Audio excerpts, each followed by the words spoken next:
And a warm welcome. You're joining us this week at Hyde Park on the Derana 24 to discuss the impact made here in Sri Lanka by volunteers who have extended their support in rebuilding or working on technology and know-how transfer here in Sri Lanka. I've invited to our studios the visiting director of Peace Corps, Carol Spahn. A very warm welcome. Thank you so much for having me. Very excited to be here. Ayubowan, this is how we greet you here in Sri Lanka. You're the 21st director of Peace Corps, established in 1961, and this is your second visit in Sri Lanka. Tell us a little about your visit this time. Well, I'm thrilled to be back in Sri Lanka. My first visit was so amazing, was really touched by the warm hospitality of the Sri Lankan people, and I'm here today to welcome our first group of volunteers since 1998. So the Peace Corps volunteers will be swearing in today. I'll be officiating that ceremony. Also meeting with several Sri Lankan officials to talk about Peace Corps, to talk about our role here, and to thank them for their support in inviting us back. What brings Peace Corps back to Sri Lanka? I mean, if we talk about your experience back here during the tsunami period of post-tsunami, a lot of impact was made here on the ground. Let's build on that experience and talk about why you're here, how this happens, and a little about your work. Absolutely. Well, Peace Corps was active in Sri Lanka from 1962 through 1998, teaching English. So they were very active in working at the district education language instruction centers, teaching English, working with teachers, and really building that core competence in English instruction and working with students. And we're back at the invitation of the president, who has been very, very supportive of Peace Corps, was involved with us back when he was the Minister of Education, and was very instrumental in inviting us back in 2018. So we have been working and planning and preparing, and COVID set us back a little bit, but we're here and we're very excited to begin the work of teaching in local schools. So our volunteers will be out in Uva and Central provinces. They will live with host families. They've learned local languages, both Tamil and Sinhala, and they will be there working side by side with the teachers and members of that community. Interesting when you say they'll be learning local languages. How long do they spend learning these languages with host families?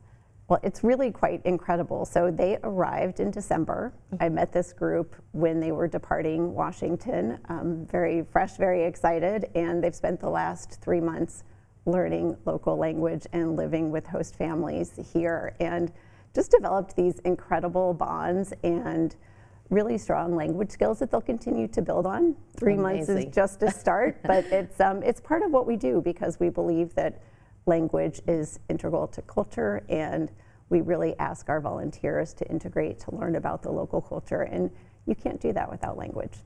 It's definitely a challenge, 3 months. Have you learned the language here? You visited in June. I've tried spending time. I would have loved to. I actually served as a volunteer in Romania. Back in 1994, and I learned Romanian and still can say a few words in Romanian, but I unfortunately have not had a chance to learn the local languages here. Tell us what your experience was here, Peace Corps experience here in Sri Lanka. You said since 1962 Peace Corps has been here, but in terms of education or know-how that has been transferred to communities here, what have your key learnings been over these decades until you left? And then what do you bring back? Well, look, Peace Corps knows that there's knowledge, there is wisdom in every community. And it's really by living and working together that we both learn and grow as individuals and as communities. And the people who we brought in those years from 1962 to 1998 were working with teachers. And with those delegates, as we discussed, and I met several of those teachers just the other night, those who were taught by volunteers, who stayed connected to those volunteers for decades afterwards. But mostly what they spoke about was the techniques, the learning techniques that they were able to integrate into the way they brought English to life for their students was what they remembered. So Peace Corps is established outside the formal U.S. political system, I believe. Yes, Peace Corps is apolitical. We are here as a people-to-people organization. We are about building world peace and friendship one relationship at a time. And it really is remarkable when you think about those relationships that are built by working together, by living together, by integrating, and what that looks like over decades. Volunteers stay in touch with their host families. They still call them mom and dad, and they have host brothers and sisters around the world. And Peace Corps has been active in 154 countries since we were founded, and those relationships, we believe, form the fabric of world peace. So in all those countries, is your focus education? It depends what the host country invites us to do. So we do different kinds of work in different countries. Our biggest program is education, but we also do work in health, environment, youth and development, agriculture. So it's really how we are invited in and what the government and the local communities are asking us to do. And in Sri Lanka, it was education since 1962, I believe, as you said. Education has been our primary focus here in Sri Lanka. The reason I speak about your first experience here in Sri Lanka, this was a crucial time in Sri Lanka's history. A 3-decade war ensued post your collaboration here in Sri Lanka, I suppose, maybe about a decade or so after, and many developments in the modern democratic system here in Sri Lanka. But at the same time, there has been questions of language, integrating communities through language as a mechanism to bring peace and reconciliation. We understand that your volunteers spend about 3 months with host families, learning the language, integrating with the communities here. If you can share with us the experiences here and how Sri Lanka can use that, especially in rebuilding our community spirit of reconciliation and togetherness in this period of reconciliation, of course, even after these tough times. Exactly. Creating peace requires that you engage with people with curiosity and seeking mutual understanding, and the importance of language cannot be underestimated. And our volunteers, when they go and live with host families, they can't speak at all when they begin. And they grow and learn together with the family, and it's an incredibly vulnerable and awkward time, and it's a very challenging experience to put yourself out there in that way and to embrace that discomfort as you really work to learn and grow together. And so that's why we place so much emphasis on language. We need to be able to communicate, and it doesn't start and end there. You have to have the skills to really engage with curiosity and build those bridges across difference. And we train very specifically to that. We use a self-other bridge model so that you understand yourself, you understand the other, and you seek to bridge, through that curiosity and through those questions. And I will say this has been successful in many, many countries around the world, where our volunteers come into communities that they maybe knew nothing about, and they embrace it.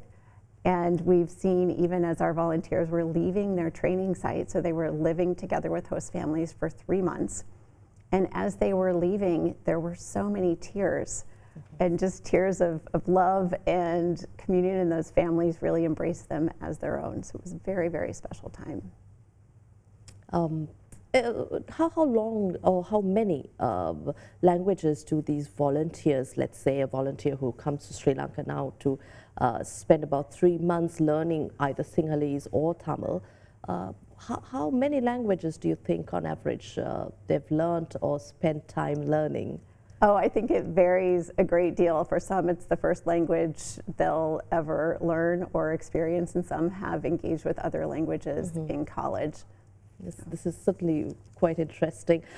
Let's move on to talk about the challenges that Peace Corps has experienced in Sri Lanka during this time. I suppose in every country you face challenges, but specifically working with our communities, there must have been certain challenges that you faced, and how you overcame those would be interesting to talk about.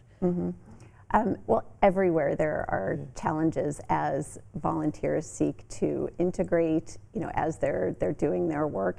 And I will say here in Sri Lanka, there have not been, challenges that are very specific to Sri Lanka, other than some of the safety and security issues that arose, which is why we departed in 1998. Going forward, what will be your focus areas, especially now since you're returning to Sri Lanka? We have seen a fresh set of challenges, an unprecedented crisis faced, and we're overcoming these economic challenges faced by the country and its people. What will be your primary focus areas? Well, again, we focus in areas where the government has invited us to come and work. And in speaking yesterday with the Minister of Foreign Affairs, with the President, with the Minister of Education, there is tremendous demand for English language. So these 20 volunteers who we're bringing into service this week is just the start. We will bring additional volunteers in September, and we really do hope to build up so that we can reach more and more of the country. Our volunteers serve in rural communities, so places where they might not have previously received the kinds of supports that they might get in larger cities. So that's an important part of our model. Which parts of the country will you be first focusing on or based in? Our first group of volunteers will be going out to Uva and Central provinces, and then we'll expand from there. You were here in Sri Lanka in June, and you're returning now. Of course, you'll be flying out of Sri Lanka soon, but tell us about your observations here. How would you describe the situation in Sri Lanka from your first visit back in June and now? What I noticed when I was here in June, and it was my first visit to Sri Lanka ever, and I was able to visit a Buddhist temple and a Hindu temple. And what really struck me was the deep spirituality of the people of Sri Lanka, and I was very touched by that, by some of the ceremonies that I was able to experience, and really that celebration of different cultures and the intentionality that's required as we rebuild to really honor all of the different traditions here. You spoke about building peace, reconnecting with communities, or establishing lasting links. With your experiences, you mentioned about the spirituality exhibited here in Sri Lanka. How do you think, and what are the advantages here for the Sri Lankan people to really rebuild on whether it's the lost connections or divisions caused by certain societal barriers? Well, I think that at the core of spirituality is our shared human connection, our shared humanity. And I think that is something that it's really important to lean into. What are those values that we share as humans, and not what the differences are? And I believe that is achievable by working together. And I think it's what people want. People want peace. They want to be able to be in community together, and they want peace, and it's achievable, and we all play a role. With Peace Corps, I often really comment that peace and friendship is not the exclusive mandate of governments and government officials. It's the mandate of each and every one of us, and how we show up every day in our interactions and the intentionality of those interactions. So you work through the Ministry of Foreign Affairs, or you work with the local governments? How is the mechanism really rolled out? Yeah, so we're invited by the President, by the Ministry of Foreign Affairs, and we work under the Ministry of Education. So we work very closely with them for where to place our volunteers, which schools to identify, and how we do our work. So that's really part of what Peace Corps is all about. We're not here to do what is our agenda. We're here to do what we're asked to do. I wanted to ask you. Yes. Whether sometimes there are questions whether anything from the United States has an agenda there. So the agenda here really, if you can elaborate more on the agenda of the Peace Corps. You mentioned about education, the kind of linkages, even your volunteers build with communities and host families here in Sri Lanka. But at the same time, the kind of agenda that you bring in, not just Sri Lanka, but small states as ours. So as I mentioned, Peace Corps doesn't bring in an agenda other than really that people-to-people connection and advancing those friendships across difference and building bridges between people through community. And that's why we take the intentional approach that we do in terms of really integrating with humility and partnering with local communities. It's really just that. And is there any funding involved in the work that you do? So volunteers come in to share knowledge and experience.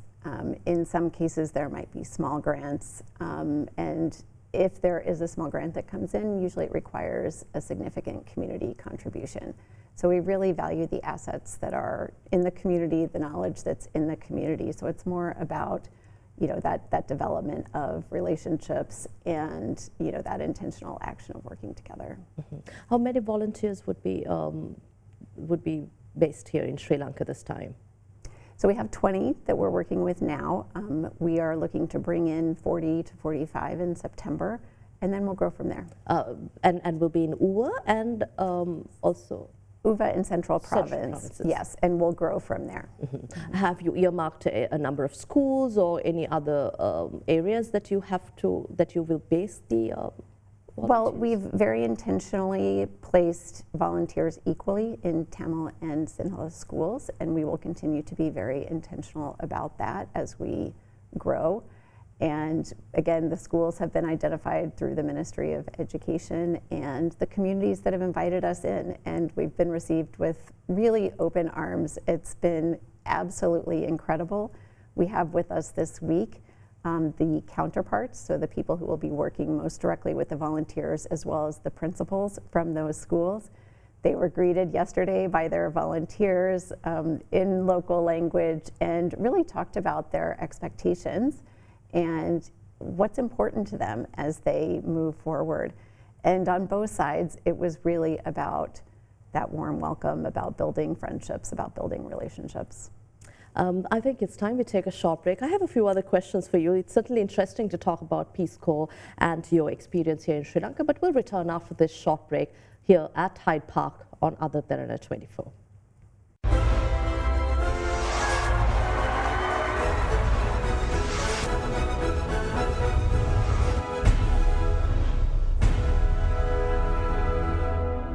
Welcome back. You're joining us here at Hyde Park on Other Derana 24, and we're in conversation with the Director of Peace Corps that will be restarting their work and volunteer activities here in Sri Lanka, Director Carol Spahn. Thank you for continuing to talk to us here at Hyde Park. I'd like to hear from you what your engagements here have been so far during your visit. We understand that you've met officials here. What has been the center and focus of your discussions? Well, it's been terrific to meet with the Minister of Education, Minister of Foreign Affairs. We met with His Excellency the President yesterday as well. And the nature of those discussions has been about what the needs are here in Sri Lanka, thanking them for their support of our re-entry into Sri Lanka, and discussing the future and what we might be able to bring as we move forward. And I will say that there's just tremendous enthusiasm from all levels of government for Peace Corps volunteers and what we bring both now and what that means for the future of our relationship and the future of those relationships that are created as the volunteers engage with people at the community level. You stress on the future of this relationship. What does the outlook seem to be for us? Well, it's very, very strong. So there's tremendous partnership between the Peace Corps and the government of Sri Lanka and the people of Sri Lanka, and that has not wavered since we came here in 1962 all the way through 1998 and into today. That relationship has been strong. We expect that to continue. And the demand is strong. So there's tremendous interest in bringing more volunteers back to really extend the reach of our educational programming and to look at what opportunities there might be to support in other areas, whether that is climate change or agriculture. Mm-hmm. I think agriculture, climate change are also key focus areas of the government now. What have you identified as the urgent needs of the communities here in Sri Lanka? The urgent need that has been expressed to us is truly English language education. And it's really English language as a language of opportunity, an opportunity whether it's business or tourism or other ways that young people can engage. It's really seen as an important tool for them to have as they move forward. How do you envisage your experience or your volunteer activities will really transform the experience of communities or their engagement in economic activity going forward post your work? Well, I think anytime someone comes into a community who's new and has new ideas, whether it's someone coming from Peace Corps or otherwise, can just inject a new energy and a new spark, and you never know where that spark will lead. We've had all kinds of volunteers and counterparts and students go on to do really tremendously amazing work, and sometimes it's just that small moment of inspiration of people coming together, seeing what's possible. And I've met many people who said, I didn't imagine that it was possible that someone could come in and live and work side by side with us, and it really opened my eyes to what my opportunities might be. Mm-hmm. I think it'll be an interesting experience for us here in Sri Lanka as well. I have a few questions to ask you before we wrap up the show, but we spoke about the impact on these communities going forward, especially post this crisis. What do your volunteers hope to take back, apart from the connections, the relationships built as part of this experience, and what other know-how or other linkages will these volunteers bring to Sri Lanka, apart from the education and the kind of work that you look forward to do here? Absolutely. Well, it's always a joint learning experience. So each volunteer brings their own unique skill set, and they vary tremendously, but they have strong skills in everything from technology, some in art, some in other areas that they will bring to the community and really bring that to life. So although they're teaching English, everyone shows up with their unique talents and their unique skills. What we hope that volunteers bring back to the United States, first and foremost, is a deep love of Sri Lanka that will last a lifetime.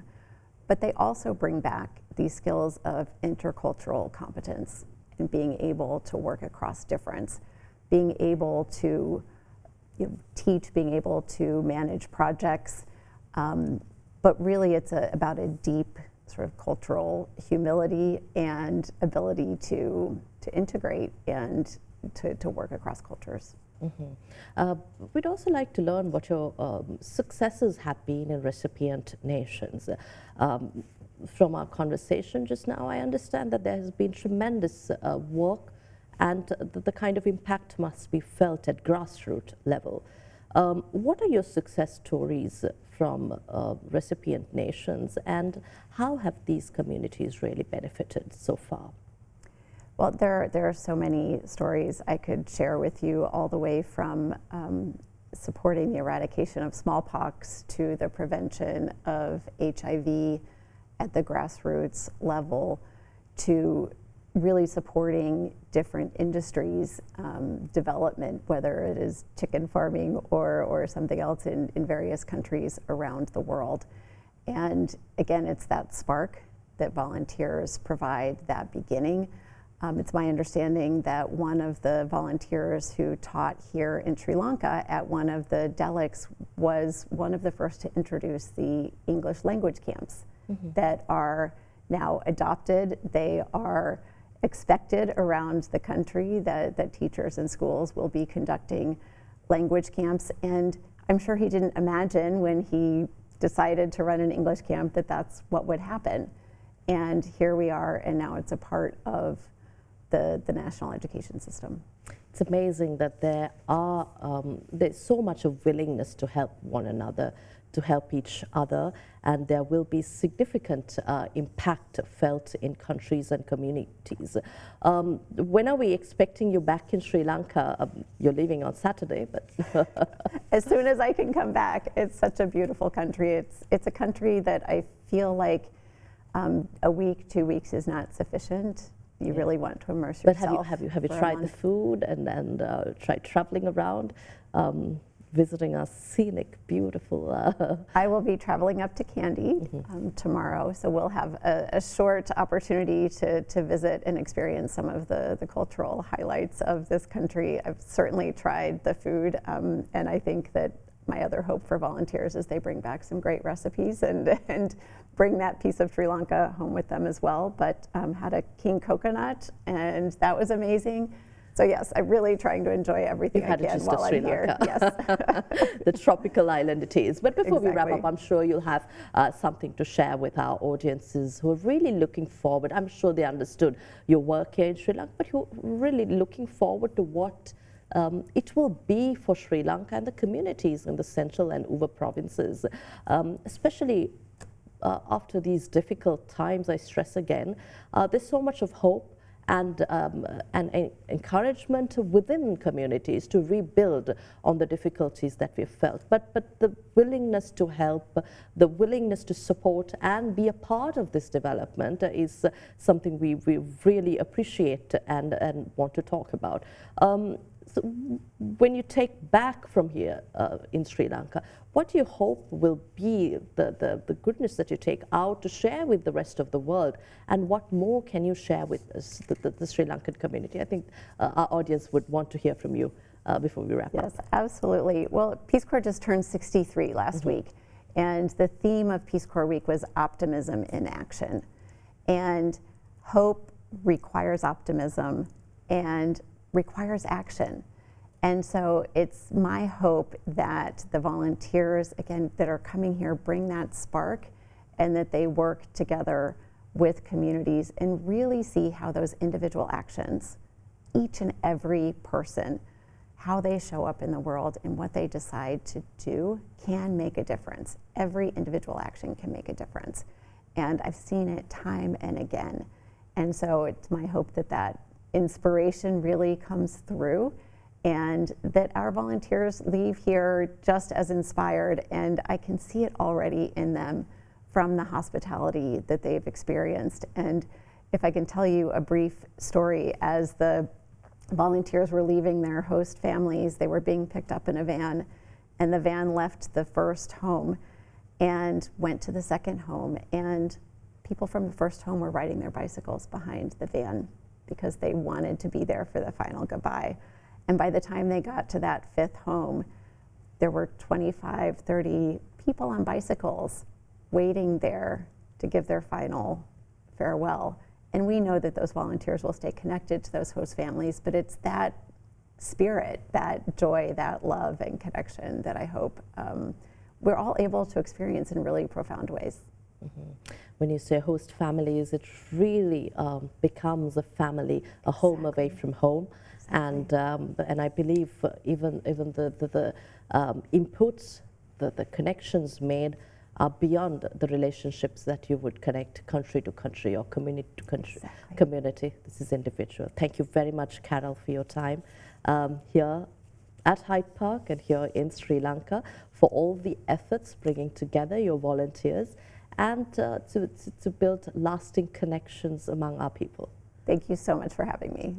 We had with us the director of Peace Corps, Carol Spahn, joining us here at Hyde Park on At Derana 24. Spahn brings more than 25 years of public and private sector experience and has worked in countries around the world on issues ranging from small business development and infectious disease prevention to women's empowerment. I'll see you again next week at the same time at Hyde Park on At Derana 24. Have a pleasant evening. Good night.